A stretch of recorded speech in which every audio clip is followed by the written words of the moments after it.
‘Yan uwana ‘yan Najeriya, ina magana ne da ku a yau cikin alhini, tare da ƙoƙarin sauke nauyin da ke wuyana cikin gaggawa. Hakan na faruwa ne saboda sanin irin tashe-tashen hankula da zanga-zangar da aka yi a wasu jihohinmu ta haifar. Wani abin takaicin shi ne da aka samu tarin haziƙan matasanmu na Najeriya cikin zanga-zangar, waɗanda ba su da wani buri ko mafarki sai na ganin an samu ci gaba mai kyau da ɗorewa a ƙasarmu. Na ji ciwon irin asarar rayuka da aka yi a wasu jihohi irin su Borno da Jigawa da Kano da Kaduna da dai sauransu, da ɓarnata dukiyoyin jama'a a wasu jihohin, kai har ma da yadda aka riƙa wawushe manyan kantuna da shaguna, saɓanin alkawarin da masu shirya zanga-zangar suka yi cewa zanga-zangar za ta kasance cikin lumana a faɗin ƙasarmu. Mu sani, rushe kadarori babu abin da zai haifar sai mayar da mu baya a matsayinmu na al'umma. Domin kuwa da ɗan abin da muke riritawa za a sake amfani wajen sake gina abin da aka rusa. Ina miƙa ta'aziyya ga iyalai da 'yan uwan waɗanda suka rasa rayukansu a yayin zanga-zangar.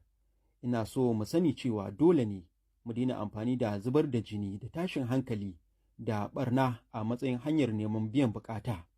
A matsayina na shugaban wannan ƙasa, wajibi ne a kaina na in tabbatar da doka da zaman lafiya, kamar yadda kundin tsarin mulkin ƙasar nan ya ɗora min alhakin hakan, kuma na amince da cewa zan kare rayuka da dukiyoyin kowane ɗan ƙasa.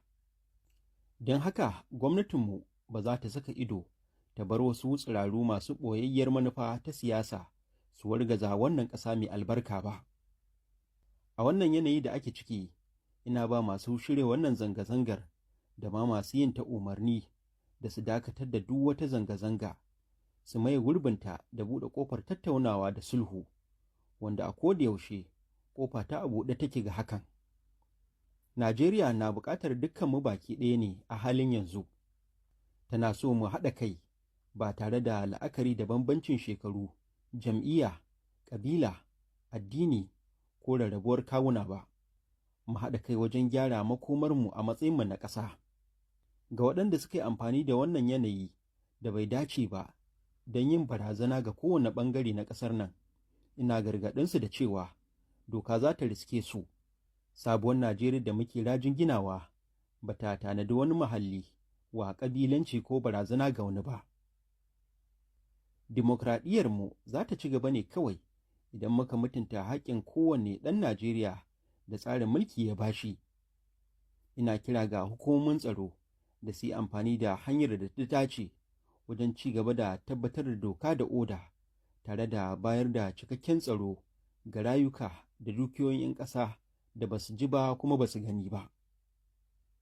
ƙudirina a game da ƙasarmu shi ne samar da ƙasa mai adalci da wadata, inda kowane mutum zai ci moriyar zaman lafiya, 'yanci da rayuwa mai ma'ana da shugabanci na gari, bisa turbar gaskiya da riƙon amanar al'ummar Najeriya. Kuma ta hanyar dimokuraɗiyya ne kaɗai za a iya samar da hakan. Shekaru da dama tattalin arzikinmu ya kasance mai rauni kuma ya shiga tsaka mai wuya sakamakon riƙon sakainar kashin da ya fuskanta, wanda ya dakushe ci gabanmu. A shekara guda da ta wuce ne muka tabbatar da cewa ƙasarmu kuma abar ƙaunarmu Najeriya ta kai matsayin da ba za mu iya ci gaba da yin amfani da hanyoyin magance matsaloli na wucin gadi ba, domin magance matsalolin da suka daɗe suna ci mana tuwo a ƙwarya.